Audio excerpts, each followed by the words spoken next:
오늘 우리가 함께 읽는 말씀은 스가랴에게 주어진 네 번째 환상에 대한 말씀입니다. 법정의 모습이 환상 가운데 그려지는데요. 대제사장이었던 여호수아가 하나님의 면전에 소환이 되어 있고 또 거기에는 기소자 역할을 하는 사탄이 등장합니다. 그리고 이 사탄이 하나님 앞에 참소하는 그런 모습이 그려져요. 그래서 그런 법정을 생각하면서 오늘 이 말씀을 보게 되면 이 환상이 무엇을 말해주는가 하는 것을 분명하게 알 수 있습니다. 마치 이러한 모습은 우리가 사실상 매일매일 살아가면서 우리가 경험하고 있는 그런 내용이 된다 이렇게 말할 수 있고, 그리고 우리의 모든 인생의 끝자락에 우리가 하나님 앞에 심판대 앞에 서게 될 때에도 우리에게 주어지게 될 놀라운 하나님의 은혜가 무엇일까 하는 것을 우리에게 잘 보여줍니다. 여기 말씀에 봐서 보시면은 2절에 이렇게 표현되어 있어요. 2절에 보면 여호와께서 사탄에게 이르시되 사탄아 여호와께서 너를 책망한다 이렇게 말씀합니다. 예루살렘을 택한 여호와께서 너를 책망한다. 이는 불에서 꺼낸 그슬린 나무가 아니냐. 이렇게 재판장이 되신 하나님께서 사탄을 향하여 말씀하시는 내용입니다. 당시에 여호수아는 실제로 당시 성전을 재건하고 있었던 그때에 대제사장으로서 실제적으로 있었던 인물이에요. 그 인물을 환상 가운데서 선지자 스가랴에게 보여주고 있는데, 사탄의 기소자가 되었다 이 말은 결국 죄를 가지고서 그 죄에 대한 이유를 가지고 이 여호수아, 실제로 실존했던 인물인데 이 환상 속에서 등장하는 여호수아는 하나님 백성 전체를 대표하는 성격을 가지고 있습니다. 그 여호수아를 향하여 참소하고 고발하는 그런 모습이 그려지고, 재판장 되신 하나님께서는 판결을 내리시기를 여호수아를 향해서 정죄하는 것이 아니라 누구를 정죄하시냐면 사탄을 향하여 오히려 정죄하고 책망하심을 보여주고 있습니다. 여기 보면 그렇게 책망하시는 근거에 대하여 뭐라고 말씀하냐면 2절 읽었던 중간에 다시 한번 보시면 예루살렘을 택한 여호와께서 너를 책망한다. 사탄은 당시에 하나님의 백성의 대표로 서 있는 여호수아를 향하여 끊임없이 고발해요. 뭘 고발하는 겁니까? 죄악되다, 더럽다, 그래서 벌해야 된다, 심판해야 된다라고 고발을 하고 있는데, 하나님은 그 고발하고 있는 사탄을 향하여 너를 책망한다 이렇게 말씀하시고, 하나님의 백성으로 묘사되고 있는 이 예루살렘에 대해서는 내가 예루살렘을 택했다 이렇게 말합니다. 하나님의 택하심, 하나님의 택하심의 은혜 때문에 그 근거로 말미암아 자기 백성들을 정죄하지 않겠다, 오히려 내가 너를 책망한다 이렇게 판결을 내리시는 모습이 나타납니다. 이어지는 말씀에 보면은 2절 끝부분에 보니까 뭐라고 말하냐면, 이는 누구를 말하냐면 예루살렘을 말하는데 그 앞에 서 있는 그 백성을 대표한 여호수아를 표현한 말입니다. 이는 불에서 꺼낸 그슬린 나무가 아니냐 이렇게 말했습니다.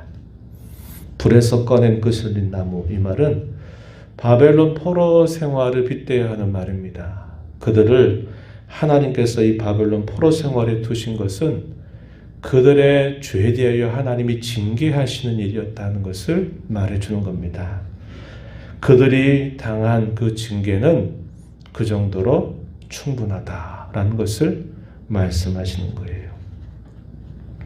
우리 시편 103편 말씀에 그런 말씀이 있죠. 우리의 죄를 따라서 처체하지 아니하신다.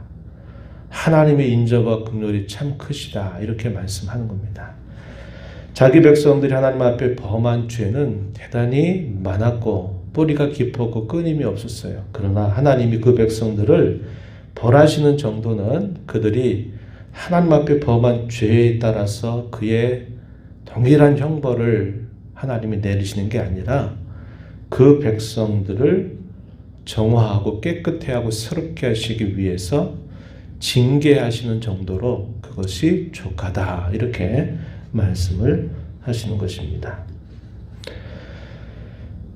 그슬린 나무처럼 이런 벌을 당하고 있는 그 모습에 대하여 이어지는 3절 말씀에 보니까 여호수아가 제사장으로서 깨끗한 옷을 입고 있는 모습이 아니라 마치 그슬린 나무에서 나온 것처럼 더러운 옷을 입고 있는 모습이 그려집니다.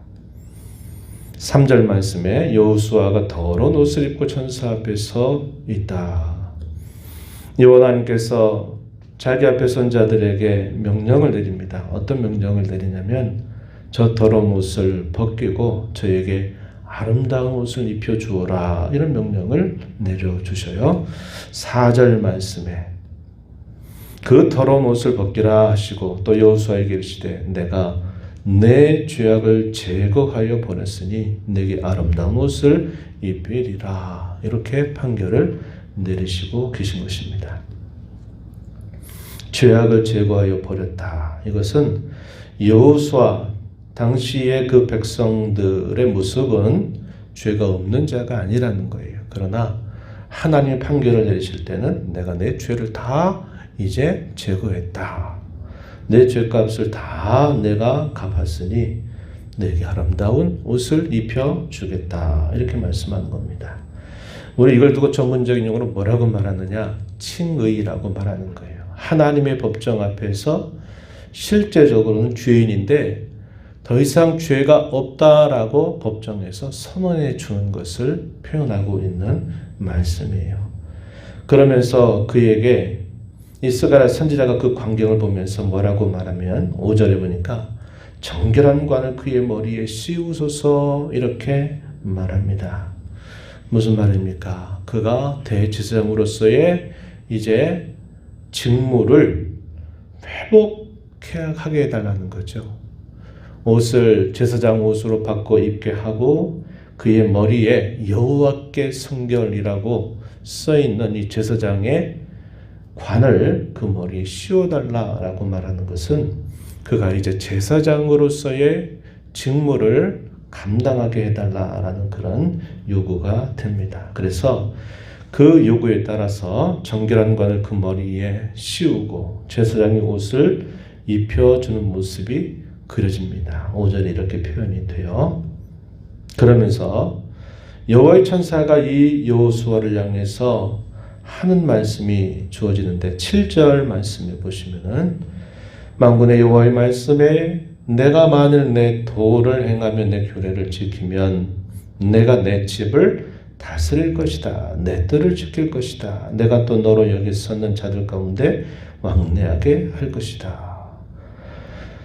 제사장의 직무 가운데서 중요한 것은 율법을 그 백성들에게 가르치는 일입니다. 가르치기 위해서 그가 먼저 그 율법을 잘 따라 살아가는 삶의 자세가 요구돼요. 그리고 그가 그 제사장으로서 하는 일이 뭡니까? 범죄한 자기 백성들의 죄, 그리고 그 죄를 하나님 앞에서 속죄 제사를 드려주는 역할을 하는 것입니다. 그 백성들의 죄의 문제를 해결해주는 중재자 역할을 하는 인물이 바로 대제사장이었다 하는 겁니다.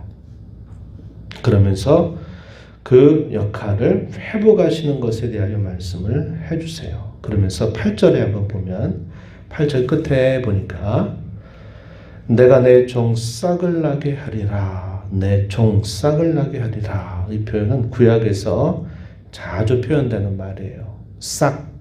이것은 메시아에 대한 예언을 표현해주는 대표적인 표현입니다. 하나님께서 장차 그의 종 싹을 나게 하셔서 메시아를 보내셔서 그를 통해서 그 모든 백성들의 죄악을 다 제거하시는 일을 해주실 것을 약속해 주고 있어요. 9절 말씀해 보시면 만군의 여호와가 말하노라 내가 너 여호수아 앞에 세운 돌을 보라 한 돌에 7 눈이 있느니라 내가 거기에 새길 것을 새기며 이 땅의 죄악을 하루에 제거하리라. 이 땅의 죄악을 하루에 제거한다. 단 한 번의 제사를 통해서 영원한 속죄를 이루신다 한 것을 우리에게 떠올려 주죠. 히브리서에서 이걸 뭐라고 말합니까? 예수님께서 자기 백성들의 모든 죄를 짊어지고 하늘의 성소에 자신을 들이심으로 영원한 단번의 제사가 완성되었다. 이렇게 이 사실에 대하여 알려줍니다. 그래서 그 이후에 더 이상의 속죄를 위한 제사가 필요 없어지게 됐다 하는 것이죠. 그래서 우리가 구약 시대와 신약 시대에 들어와서 달라진 큰 변화가 뭡니까? 구약 시대 때는 하나님 앞에 예배를 하기 위해서 희생의 제사를 끌고 희생 제사를 드리려면 제물을 가지고 와야 되는데 희생의 제물들을 끌고 와야만 돼요. 그래서 그 짐승을 통해서 제사를 드리면서 그들이 하나님을 배울 수 있는 일이 됐습니다. 그러나 예수님께서 자기 백성들의 모든 죄를 짊어지고 그 자신이 속죄 제물이 되고 그가 영원한 대제사장이 되셔서 그 모든 속죄 제사를 완결하시고 난 이후에는 우리가 더 이상 제사를 드리지 않는 겁니다. 우리는 하나님 앞에 구원받은 은혜에 감사하여서 예배를 드리는 일이 된 거예요. 그래서 오늘 우리가 이렇게 하나님 앞에 언제든지 나올 수 있는 문이 활짝 열리게 되었다는 것을 우리에게 보여주고 있는 겁니다. 이렇게 하나님께서 이 일을 말씀하시면서 그 일로 인하여 어떤 일이 있게 될 것인가? 제사장 나라로의 진정한 회복, 정결함과 회복이 이루어지게 될 것, 안녕과 평화가 그들에게 이르게 될 것을 약속하는 말씀입니다. 마지막 10절을 보십시오. 만군의 여호와가 말하노라 그날에 너희가 각각 포도나무와 무화과나무 아래로 서로 초대하리라. 평화, 안전, 즐거움, 회복 이것을 이 구절을 통해서 말씀해 주고 있다 하는 겁니다. 오늘 우리가 이 말씀을 보면서 초대 말씀드렸듯이 매일매일 우리의 삶 속에서 이루어지고 있는 일입니다. 우리가 하루를 살면서 얼마나 많은 죄를 범합니까? 그래서 하나님의 면전에 섰을 때 우리의 죄를 따라서 말하면 우리는 100번, 1000번 죽어마땅한 자들에 불과해요. 그러나 하나님께서 우리를 참소하는 그 사단의 참소에 대하여 내가 이 사람의 모든 죄를 내가 용서했다. 내가 그를 택했다. 택하심의 은혜를 따라서 내가 그를 더 이상 정죄하지 않는다. 그 근거는 뭘까요? 예수님께서 저와 여러분을 대신하여 갚아주신 그 속죄 때문에 우리가 매일마다 하나님 앞에 이러한 은혜를 입고 있다는 것을 우리는 알게 되고 우리가 이 땅에 수고로운 삶을 마치고 주 앞에 서게 될 때 혹은 그리스도께서 재림하셔서 최후 심판대 앞에 서 있을 때에도 우리에게 이러한 은혜가 여전히 주어질 것을 우리는 확신할 수 있다고 하는 겁니다. 로마서 8장 31절로 34절에 아주 유명한 말씀을 우리는 떠올려 볼 수 있어요. 하나님이 우리를 위하시면 누가 우리를 대적하리요? 하나님께서 택하신 자들을 과연 누가 고발하리요? 하나님께서 의롭다 하신 자들을 누가 과연 정죄할 수 있겠느냐? 절대로 그럴 수 없다라고 말씀하시는 것을 우리가 떠올려 볼 수 있습니다.